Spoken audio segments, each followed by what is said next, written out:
Hi, today I'm going to be teaching you how to fill out Form 5A, the vertebrate animal form, in your ISEF guidelines. Before we get started, I want to stress that if you can complete your project with anything other than vertebrate animals, you should do so. Vertebrate animals should be your last option. If you must use vertebrate animals, then you can find which forms to fill out by reading the qualifications on pages 12 through 14 of your ISEF guidelines. This form is required for all research involving vertebrate animals that is conducted in a school, home, or field research site, and requires Scientific Review Committee, or SRC, approval before experimentation begins. I want to start at the bottom of this form. This section is to be filled out by the SRC committee. It will designate which level of supervision your project requires, whether you need a designated supervisor, a veterinarian and designated supervisor, or a designated supervisor, veterinarian, and qualified scientist. The SRC chair will then print, sign, and date this box. If a veterinarian is required, they will fill out the required box and sign and date it. If the designated supervisor or qualified scientist is required, they will fill out the required box and sign and date it. In the first blank, you will put the student's name. In our sample project, our student's name is Merlin Ambrose. In the next box, you will put the title of your project. Our project is titled Steel or Scales, a study of strength and resilience of dragon skin.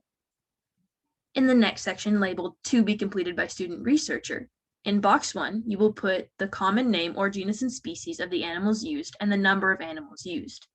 Be as specific as possible. In our project, we listed dragons.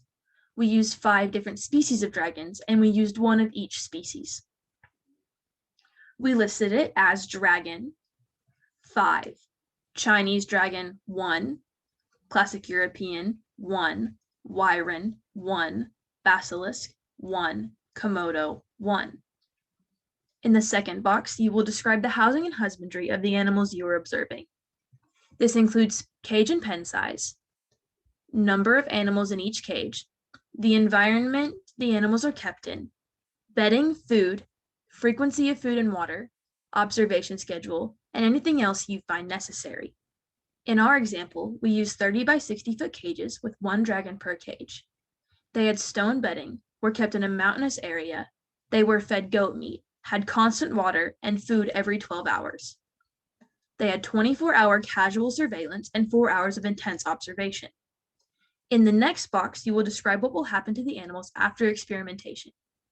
In our experiment, the European Komodo dragon and Chinese dragons will be returned to their natural habitats. The Wyron will be returned to its owner, and the basilisk will be returned to the Ministry of Peculiar and Unique Creatures.